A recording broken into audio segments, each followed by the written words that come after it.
Welcome back, everybody, to the world of Wraith. Got you guys today with another market watch.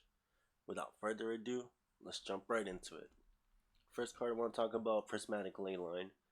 This card has slowly been going up. I saw a jump around December. This used to be like a $2 Majestic. A lot of people consider this bulk, but now it's closing in to $5, $7 soon enough. I don't think this has a home exactly, but I do think it's a really great card. Shout out my boy Josh. He told me to pick up my playset a while ago, and I did. And if you're interested in this card, I would pick it up. Last thing you want is a Majestic to be $15 when you can pick up a playset for like $24 pretty much right now. Maybe look out for trades at your local game stores. Ask your boys. See if anybody has some prismatic leylines they want to trade you. Pretty good generic. Like I said, it doesn't see a home right now, so it's not crazy if you don't get it. But I do think this will see play soon enough. Next up, let's talk about some Assassin cards. Now with Arachne Slip Through the Crack coming out, I think that Art of Desire, Mind, and Body are going to be seeing a lot of play since they draw cards if they banish like a blue or a red. The rainbow foils are slowly, well, not slowly, there's only 5 in the market right now. This guy's selling them for 5. Once these go, it's pretty much $5 for a rainbow foil. So look through your part of the Mville bulk. If you got some foil, Art of Desire Mind or Art of Desire Body, Body's way more plentiful, but once a couple of them start selling, Lumbertown Games has them for $2. Mainly because New plays the blue one, but I do think like the new Arachne, not Marionette, not the one that can transform, but the one slipped through the crack. I think they're going to be playing this card. It has stealth, it has an option to let you draw if you hit a red. So if you're interested in Assassins, I know a lot of the cards are expensive, we're going to be talking about that, but this is a pretty cheap pickup. Again, both the non-foils are pennies on the dollars, but if you want the rainbow foils, I would recommend getting them soon. Next up, Black Tech Whisperers. Arachne being a silver-based assassin. This is pretty cheap, 40, then about 42, 43, then they slowly start jumping up to 50. If you're interested in assassin, I would pick these up. I mean, I completely get not wanting to drop $40 on the card, but I do think they're going to be very important. And to be honest, I would probably fork over a little bit more, closer to like $28 to get the cold foils. Cold foils just hold way better value, and this is one of my favorite cards in Flesh and Blood, so I would recommend getting it, especially if you're interested in the new assassins. Mask of Perdition. This has slowly been going up. $350 for non-foils, and then the foils I know are getting higher and higher. And then let's not even talk about the cold foils. The cold foils are bread. About $9 for the rainbow foils. I think this is going to be really good in the new Arachnes. I'm not sure what legendary we're going to get, because usually we get a legendary piece for every class in the set, so I'm fairly certain we're going to get a legendary for assassins. I just don't know which part of the equipment it'll be, but I would recommend just getting a nice non-foil version. Let's look at the cold foil real quick. Yeah, $80. I usually recommend get the cold foil version. It'll hold the value over time. But really, when we're talking about a $5 card versus a 75, I think it's just fine to get the non-foil version. Mask of Perdition. Eradicate. This is the worst out of the 3 Majestics that came out in Dynasty for Assassins, but I think it's pretty cool. A lot of the times when you hit this and it's pumped by Cut Through the Chase and it hits for 7, taking 7 cards out of your opponent's deck can be crazy. And a lot of the times with Arachne, if you have a contract card face up and it has go again, and then you play another card that banishes, that previous card in the combat chain still has its contracts fulfilled. So if you do like Leave No Witnesses and then it hits and you give it go again somehow, and you do Eradicate, any red cards that Eradicate banishes is gonna give you silver off Leave No Witness being on the combat chain. It's pretty cheap right now, but that's not what I can say for the other two Majestics from Dynasty. Surgical. Well, I actually thought Surgical would be more. This is not a bad price for it. For the non-foils. And one thing I really, really want to note, I think Codex of Frailty is getting way too high, and I think Alsace knows that. And I have a really big suspicion that it's going to get reprinted. And once it gets reprinted, if you don't have the other Assassin cards, they're definitely going to spike. When Codex of Frailty gets reprinted and it goes down, everybody's going to want to pick up the other Assassin cards that are missing. So if you have interest in Assassin, I would recommend picking up these first and, you know, waiting it out a bit, because I definitely think Codex of Frailty is getting reprinted. And I wouldn't just wait till Codex gets reprinted and then pick everything up, because Surgical and Leave No Witnesses will definitely spike as more people would want to play Assassin. Let's see, Leave No Witnesses, yeah, a damaged copy for $11 might be worth, you know, if you really want it. After that, they're $20 and up. Let's look at the rainbow foils. Oof. It's looking crazy, but like I said, if Codex of Frailty gets reprinted, I could see the rainbows going to 50, and I could see the non-foils being at like 30. So if you're interested in Assassin, I would pick these up. Your call if you want to get rainbows or non-foils. Next up, Bonds of Agony, Part the Mist Veil. I will say this, there is a small chance, I think it's very likely for Codex of Frailty to get reprinted, and I think there's less of a chance, but still likely, that the Dynasty cards will get reprinted as well. The Part the Mist Veil Assassin Majestics, I don't think there's any shot anytime soon that we're getting those reprinted. So I would highly recommend getting your Bonds of Agony. It's about $15 right now for the non-foil, $27 and closing in on $30 for the rainbow foils. So definitely pick up your playset if you're interested in Assassin.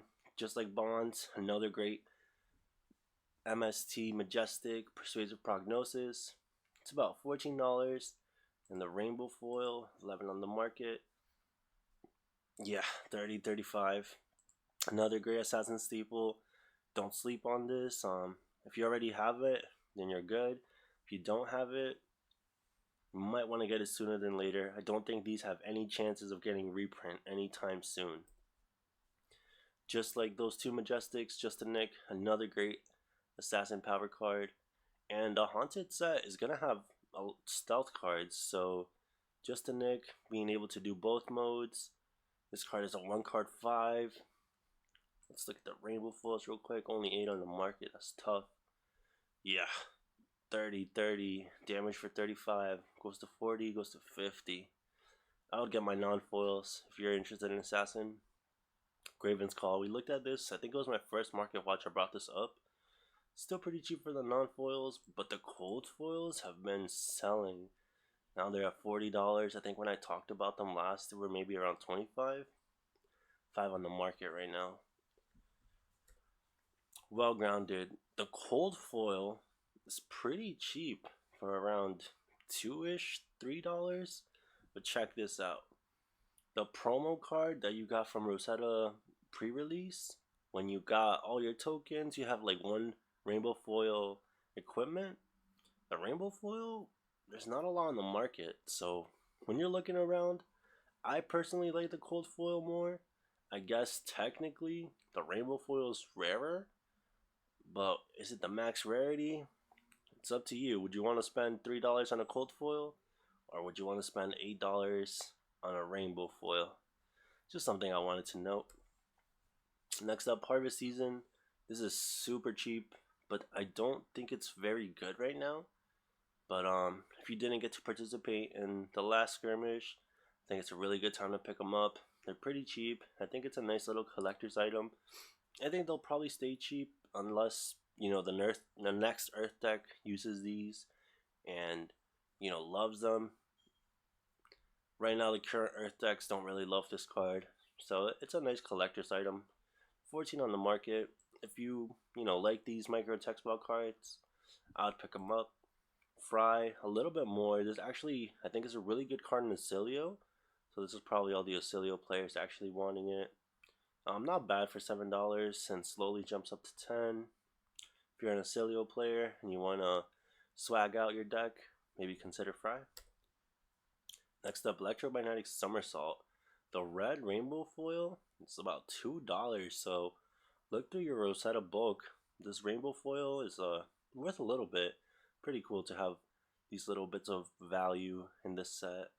And this card is great. Even the other colors, they see play in Bravo Star of the Show and Living Legends. So if you have any foil Electromagnetic Somersault, I would pull them out. Probably the red ones are the best because they're seen playing Classic Constructed, but even the other colors, pretty solid in Living Legend.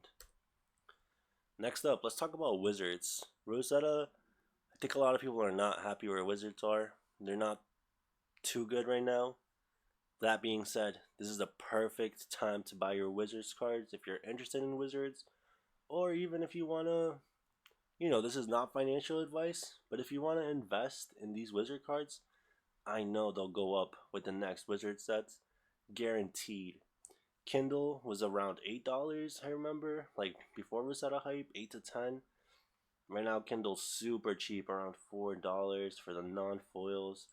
Let's check out the rainbow foils real quick. Yeah, rainbow foils are the same prices, guys. Like, I would buy rainbow foils. I would buy your playset if you're interested in playing Wizards. And let's go to the next one, Contest the Mindfield. This was printed in bright lights and it hasn't seen play in any Wizards.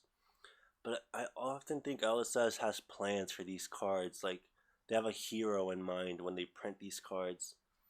At 88 cents, $1. If you're interested in Wizards, I would pick up my playset. You can get your playset from Wizard Shop, get 3 of them. Very few cards in this game interact with intellect. All heroes get -1 intellect, so it's so majestic. It could jump up if a wizard hero starts using it. If you're interested in Wizards, get it. Ather Arc. Like I mentioned, Wizards are not that good right now. Yeah, Ather Arc is about $13, $14, $15. If you're interested in Wizards, get your copies now. Because once Wizards are good, I could easily see this being a $20, $23 card. If right now Wizards are bad, and this is this high, I can only expect when Wizards are good, this is going to be way higher. Let's take a look at the rainbow foils. About $20, so not too much of a price difference. If you love Wizards, I'd probably recommend getting the rainbow foils if you don't have them yet. Next up, Germinate. Germinate's $5, $7. Florian, and then slowly jumping up to 12. Florian seems to be a fan favorite deck. As much as he's not crazy good competitively, probably give him like a B tier if we're ranking them. But Germinate slowly leaving the market. Make sure you have a playset if you're interested in Florian. Now back to Wizards, Eternal Inferno. This card is so cheap right now for the regular version. Just like I said with Contest the Mindfield, LSS prints these cards with certain heroes in mind. I think this is kind of how Wizards is going to start looking more in the future. If you search with this, you can banish it and play it again. I would highly recommend getting your playset. This is so cheap for $1. I mean, Rosetta Majestic. It's definitely the time to get it now. And talking about another part, the Mville Majestic, the weakest link. Shout out these sellers right here. $52, $50. Weakest link is not getting reprinted anytime soon. Usually this card, I've seen it for $70. I've seen it, crazy. So these sellers doing it for $50, it might be worth a pickup if you don't have them. It might be worth asking your friends around, see if you can get it. But I think this is a great staple. It's going to be here for a long time. It's going to jump in and out of the meta. I would definitely pick it up. $50 is not bad. You can get 2 from this guy's 205 sales. So it's trying to hook somebody up to move his. Great card. Yeah. Next up, Spreading Flames. Guys, let me tell you, if you haven't played against Syndra, I've done a little bit of testing with my friends, and Syndra seems crazy, and Spreading Flames is wow. I thought this card was awesome in Fi. This card in Syndra with her new daggers is insane. It's so much value. I would recommend getting this if you're interested in playing Syndra. There's no questions to ask. Bite the bullet. Get them right now. This card is so good in Syndra. Let's check out the rainbow foils real quick. Yeah, rainbow foils are close to the non-foils, so do yourself a favor, pick up the rainbow foils. This card's amazing. Next up, we got Mounting Anger. The rainbow foil is basically gone from the market, so check your Uprising book. You might have some value there. I think this has a good chance of seeing play in Syndra, unless, you know, the new Draconic cards are just crazy. But, you know, I love this card. 5 being one of my first heroes I ever played. We got Brand of Cinderclaw Blue. I think a lot of the new cards in the Haunted get additional effects when they're turned to Draconic. Brand of Cinderclaw is definitely going to be a staple in Syndra. Blue and red, maybe even the yellow. Blue rainbow foil is pretty cheap right now, and the red, it's also pretty cheap. I would recommend getting your playsets. I don't think there's a world where Brand with Cinderclaw does not see play in Syndra. So go ahead and do yourself a favor if you're interested in playing her, pick it up. Blade Flurry. This has been jumping and now that we've seen Fang's weapon, man, Blade Flurry is just gonna be so good. $30. It's definitely getting quite pricey, but one card 4 on a reaction step, it's crazy good. It blocks 3. If you don't have it and you're interested in Warriors, do yourself a favor and just get it. It came out in heavy hitters. Don't see a world with this because reprinted anytime soon. Lint the Quicksilver. Welcome to Wraith. About going close to $5. Another great warrior card. If you're interested in warriors, I would recommend picking this up. I mean, it's a blue, block 3, gives your weapon go again, and even lets you draw if they defend from a card from their hand. What's not to like here? Well, that pretty much wraps it up, guys. Thank you so much for watching. Hit that like button, leave a comment down below, and subscribe to the channel for more Flesh and Blood content. Peace.